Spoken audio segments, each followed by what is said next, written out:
Balik na kayo doon sa upuan ninyo. Kaya may nakaupo diyan kanina. Thank you, ha? Thank you, Your Honor. Thank you. Sir, Yeah. Go ahead.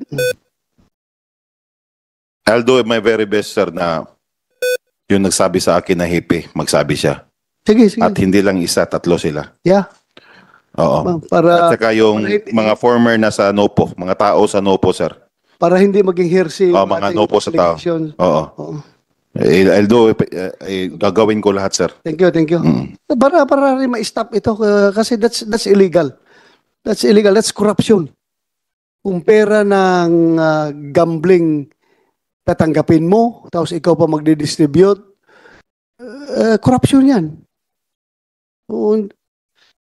Andito ka naman lang, Ruel Pinero, nabanggit ka doon sa kaso ni sino yun? Yung Colin Pipino, yung mediaman na pinatay at ina-allege nung wife na ang nasa likuran daw si Gobernador Digamo dahil yung kutsi nung Kapitolyo ginamit doon sa during that operation. At ikaw ay nakita ka doon sa crime scene as the lookout. Is that true? No, Your Honor. Napailan ka ba ng kaso? Wala po. In relation to that? Hindi po, Your Hindi Honor. ka napailan ng kaso? Yes, Your Honor. Ngayon, nagtataka si Mayor Janice Digamo, bakit masyado ka daw special nung tinanggal ka doon? Tinanggal ka ba? Nirelieve ka doon? Or ikaw nag-volunteer magpa-relieve? Nalabasan ako ng order, Your Honor. Nilabasan ka ng order? Oh, Hindi ka nag-request hindi. na magpalipat? Yes, Your Honor. Hindi. Saan papunta? Order mo? Sa NCR, Your Honor. NCR. Nagtataka si Mayor Digamo, bakit daw sinundo ka pa ng helicopter kung gano'n ka daw ka-importante?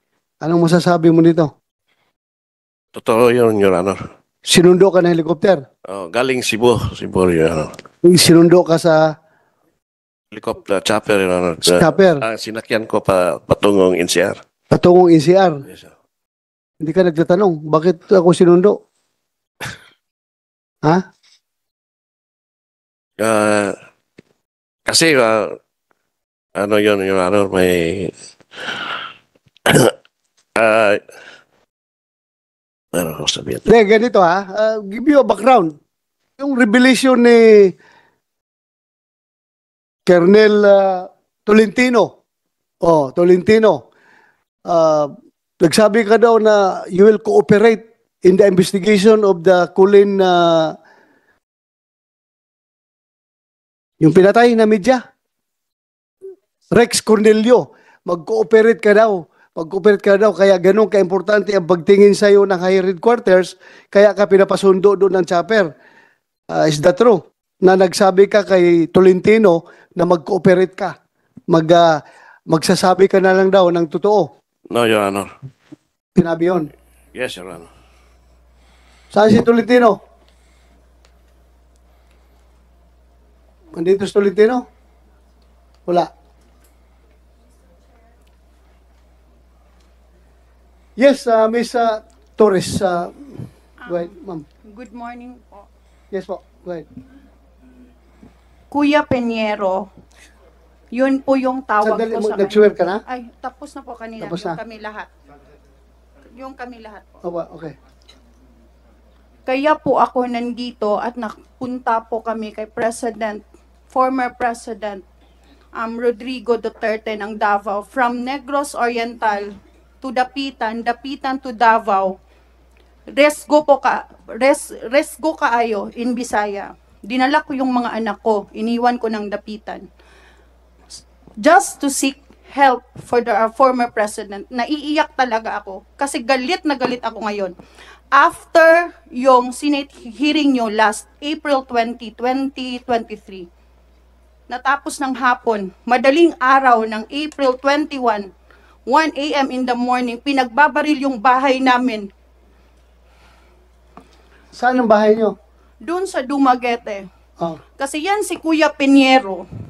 Magkaaway na kami noon ni Governor Digamo. Tinawagan niya ako, birthday yun ng kapatid ko, April 6, 2020, August 6, 2020. Tinawagan ako ni Governor Digamo, Manong Ruel yung tawag ko sa kanya, kasi personal staff niya ako noon. Kitty, Personal staff ka. Yes po. Okay. Sa Kapitolyo. Yes po. Sige. Tulungan mo si Kuya Piñero mo. Lahat ng bodyguard ni Governor Digamo, Kuya yung tawag ko sa kanila kasi most of them are policemen. I can look, kaya kong tingnan si Kuya Piñero mata sa mata. Kasi doon siya pumunta sa bahay namin. After tinawagan ako ni Governor Digamo, sabi ko sa kanya, nung Ruel, hindi ko alam yan. Sabi niya, Kitty, tabangira si Kuya Piñero ni mo, kay kahibalo kong daghan kang kailang pulis, kabalo kong palangga kas mga pulis. Kay tungod, nga hanong na palang... So unsa nga particular tabang ang kailangan niya? Kay Para naa kay siya yung Piñero? relief order, na-issuehan siya og relief order after sa search warrant. Pero pag search warrant po sa bahay niya, walang nakuha na evidence. So after doon, may relief order siya to be assigned to NCRPO. So pumunta siya doon sa bahay, tinawagan ako ng guard namin sa bahay, Ma'am Kit, nandito po yung police, Piñero po yung family name niya. So agad akong umuwi kasi alam ko, bago pa lang na search warrant yung bahay niya, natakot din ako. Pero nung panahon yon, wala na ako kay Governor Digamo. So umuwi kami, kasama ko si Pastor Nalam, kasi si Pastor Nalam, pinatauhan din ito ni Governor Digamo. Tapos ngayon, naging tauhan na siya ni Governor Henry Teves. Sinabihan ko pa nga siya kasi naging driver siya sa akin for 1 year and a half. Tapos pagdating na ng eleksyon, sabi niya sa akin, Kitty, Inday yung tawag niya sa akin. Hindi naman ako kontento ng sweldo ng pagiging driver kasi 4 yung anak ko. Nahihiya na ako sa asawa ko, si Ate Jean mo, na konti lang daw yung kita niya. Sabi ko nga sa kanya, ano ang tingin ng mga tao sa iyo, galing tayo kay Governor Digamo, tapos lilipat ka sa mga Teveses. Sabi ko pa nga sa kanya, kasi na-instill sa utak ko, na ang mga Teveses talaga na-instill sa utak ko, mamamatay tao, mga warlord sila, kasi yun ang sabi nung Ruel sa amin. Manong yung tawag namin sa kanya. Kahit ako ngayon, galit na ako. Hindi ka naman siya kailang sabihan na ganun ang mga TVs dahil taga doon ka man.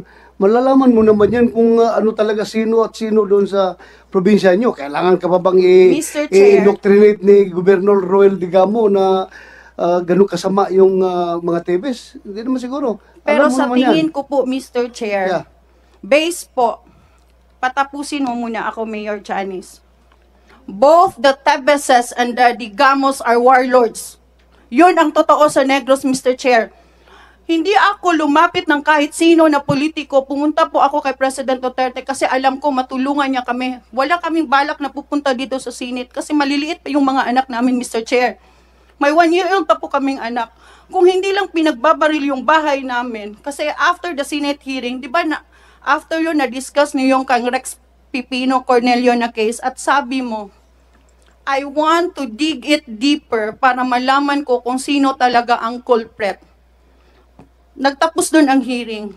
Pagka madaling araw ng Thursday, Wednesday yung nagtapos, saka na doon pinagbabaril yung bahay namin. Tapusin ko po. Pumunta doon si Kuya. Sandali, during the hearing? After the hearing ng Wednesday afternoon, madaling araw, di ba nagtapos kayo ng April 20, Oh, Wednesday? yes. And madaling araw ng April 21 at 1 a.m., pinagbabaril po yung bahay namin. Meron po akong USB para makita po yung video, nakuha ng CCTV namin po. Tapusin ko muna. Sandali, anong nangyari sa bahay niyo? Paano? Yung nakita talaga na bullets is 5 bullets, pero after napablatter na namin, pero after nakuha na namin mga 8 bullets po, 45 caliber po yung ginagamit. Bakit? Ano tingin mo? Bakit in-strapping yung bahay mo? Anong pakialam mo? Hindi ka makasama sa hearing. Wala ka man dito. Mr. Chair, Bakit? si Kuya Piñero, pumunta yun sa bahay namin. Tapos doon niya sinabi sa amin, sabi ko nga sa kanya, hindi totoo yung sinasabi mo. Di ba Kuya Piñero? Muna akong gisulti nimo, hindi totoo yung sinasabi mo kasi kilala ko si Nong Roel. Kaila ko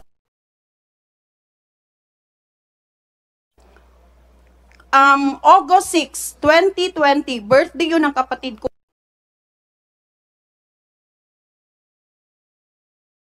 Bakit? Kasi nandun siya, tapos natakot ako kasi after yun ng search Bakit ka warrant. matakot na pinalapit man kaya siya ni Gobernador Digamo sa'yo para tulungan mo? Bakit ka matakot sa kanya? During that time po, Mr. Chair, magkaaway na kami ni Governor Digamo, pero tumawag siya sa akin para tulungan si Kuya Peñero.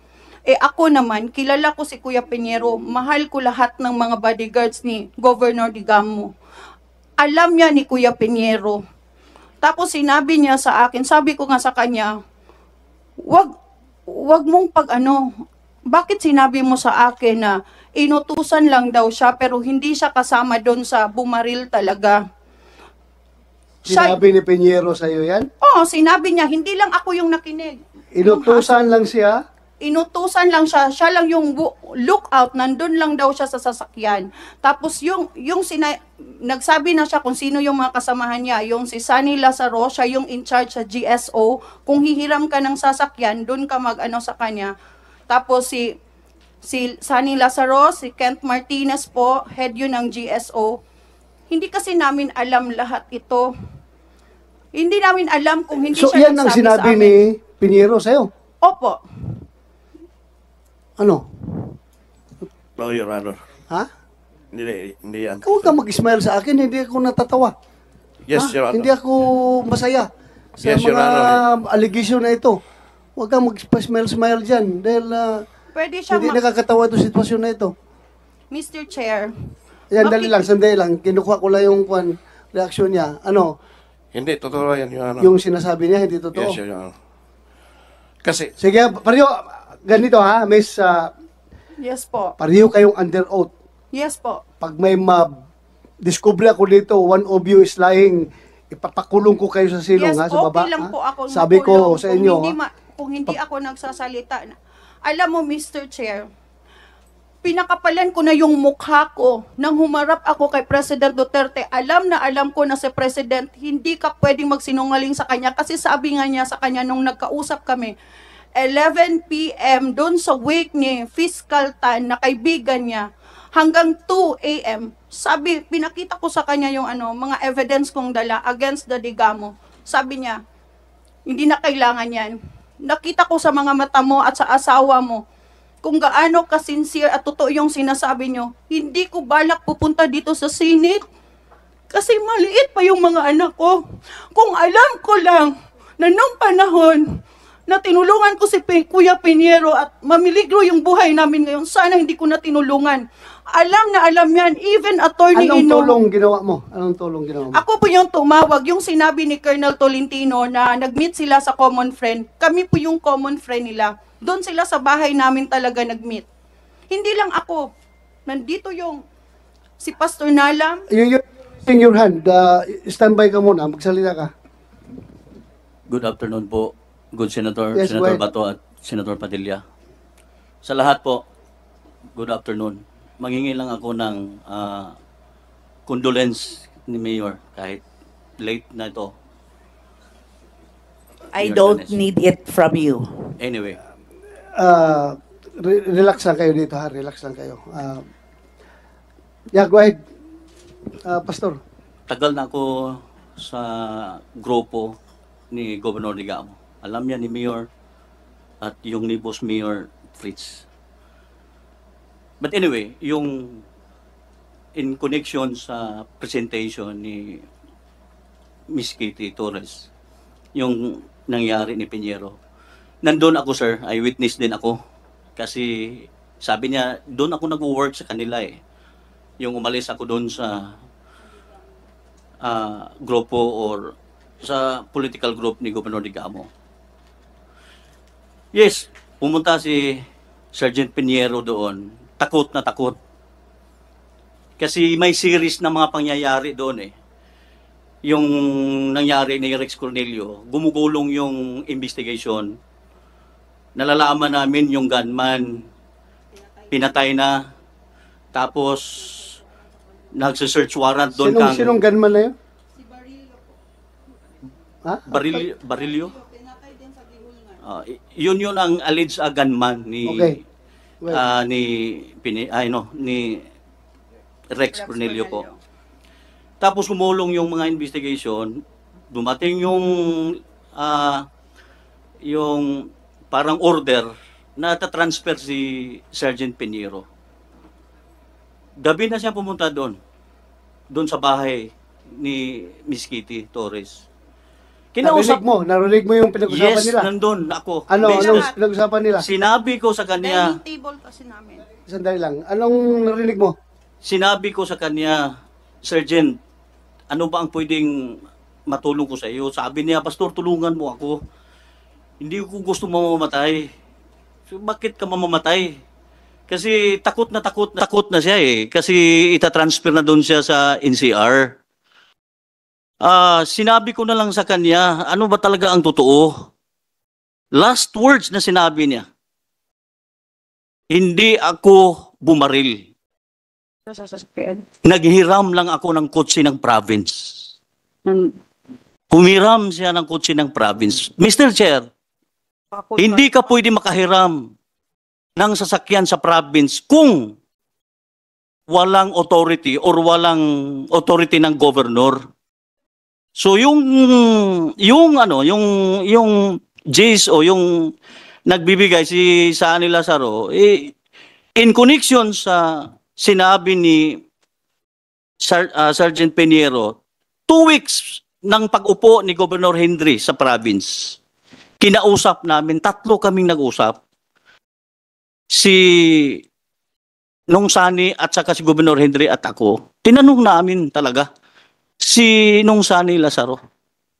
Ang sabi ni Nung Sani Lazaro, hiniram ni Pinheiro yung sasakyan ng auto sa province. Sabi, utos daw ng gobernador. Naka-affidavit yan ni Nung Sani Lazaro.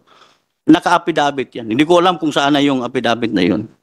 So, eyewitness ako, narinig ko. Si Ma'am Kitty, totoo yan, tumawag siya ni Colonel Tolentino. Even me, tumawag din ako ni Colonel Tolentino. Sinabihan ko si Colonel Tolentino, Sir, nandito si Sergeant Pinheiro.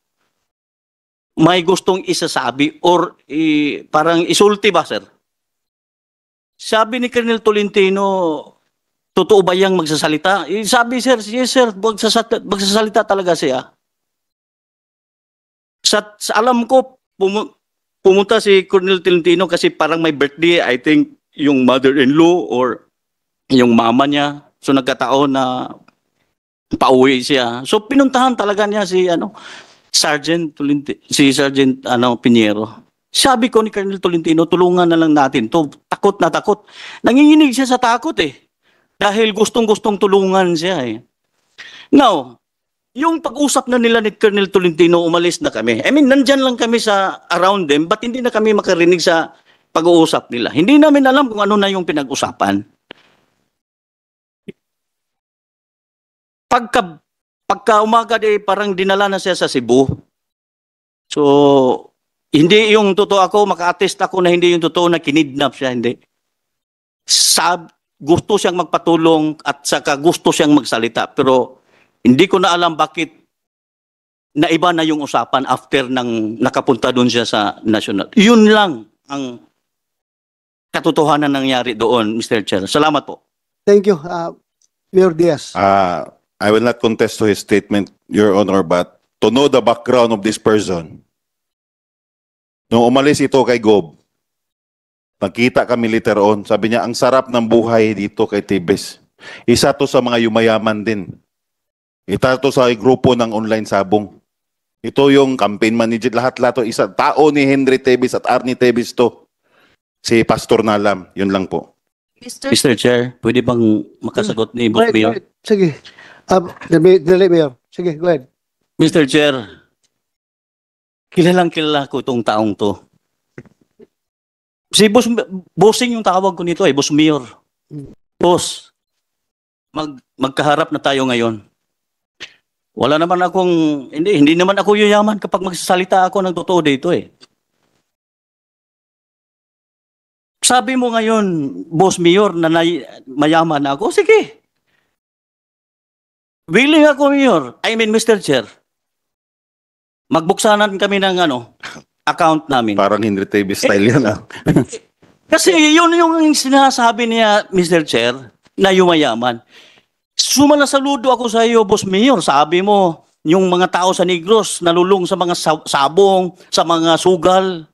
Pero ikaw ang pinakahari sa sugal dun sa Negros. Anong klaseng sugal? Sir, manok. Ibang sugal. Sir, dinadala pa ako nito sa ibang kasino eh. Kasi para kaming magkapatid. Hindi ba? Totoo, boss? Kailan yun, sir? Yun. Kailan? Ito na lang, Mr. Chair. Mr. Chair. Sige. Mr. Chair, continue. Ito lang, Kasi Mr. Chair. sinabi niya Ito lang, ito. Mr. Chair. Ang Patapos sa ko. akin lang, Mr. Chair. Patapusin mo na, sandali. Sandali sige. sa Mayor. Ah. Sandali, Mayor. Sige, tapusin mo. Tapusin ko to, Mr. Sige. Chair. Ako totoo. Ang direct boss ko si Governor Henry Teves. Hindi ko yung boss yung isang kapatid. Nagtatrabaho talaga ako. Isa akong campaign operator, political operator din. Kung ganun din sa Kang Digamo noon. Since 2012 hanggang 2019. Umalis ako na dahil hindi na kami magkaintindihan. Now, balik ako sa mga sinabi ni Boss Mayor Fritz. Oo. Ako na naman. Alisan mo kayo Boss sila Mayor naman. Fritz, huwag naman tayong magpakalinis dito. Mr. Chair, ito ang tunay na mayaman na tao. Ferrari, Lamborghini, masarap ang buhay ni Mayor Fritz doon. Kahit pa, Kit, sigurado ka. Sinasabi pag nagsinungaling, Mayor, may Ferrari siya? May yes, Lamborghini? oh. Mr. Chair, hindi ako matakot kahit ikulong ako 1 taon dito. Walang problema. Pakainin mo lang ako. Oh.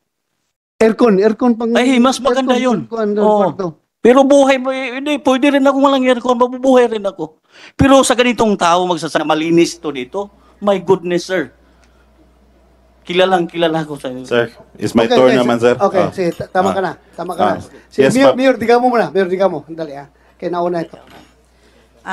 Mr. Chair, my husband is no longer around to defend himself, but I would like to emphasize that these personalities present here today, parang kulang pa nga sila ng 1 or 2, used to work with my husband, fall apart for different reasons, and siguro sa experience namin in public service, pag may mga tao ka na may kailangan sa'yo at hindi mo kayang mabigay yung kailangan nila, the tendency is they will fall apart. Pastor na lang, for example, he used to be with the governor, only fell apart when he was asking for a transaction with the governor regarding a CT scan, a machine that he would like to enter into a bidding procedure. My husband's constant advice with whoever would like to transact with the capital is to always see to it that whatever, in the case of a CT scan, it is a medical equipment, whenever you would want to enter into a bidding process, dapat sinusunod kung ano ang sinasuggest ng doctors. Because hindi po tayo doktor. To make the long story short, they were given instruction na for as long as you will follow procedure and follow what was being suggested by the doctors, go through the necessary process, bakit naman hindi pwede? To make the long story short, there was another brand na gusto nila, but not the one being suggested by the doctors.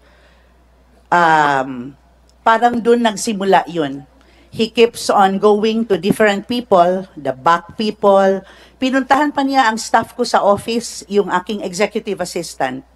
Kasi ang akala niya, friend ko o ako ang makikipag-transact for that CT scan machine. Sinabihan siya ng aking executive assistant na, si Mayor Jan, hindi iyan sumasali ng kontrata. At lalong-lalo na kung ang sinabi ni Governor to go and engage with only with those that are suggested by the doctor, dapat yun yung ating sinusunod. Kasi nga medical equipment yun. Ang palagi nilang sinasabi, maraming pera dito, boss. We can share. There's so much to gain from here. But then, when my assistant was talking to me, I told him, kaya ba ng konsensya niyo mamatay yung pasyente dahil sinabi na yung slides ba yun, kung ilang slides ang kaya? I think the one suggested by the doctor, kaya yung 62 slides or slices ba? Parang yung kanilang pinipresent was only 30, pero kaya naman palang i-stretch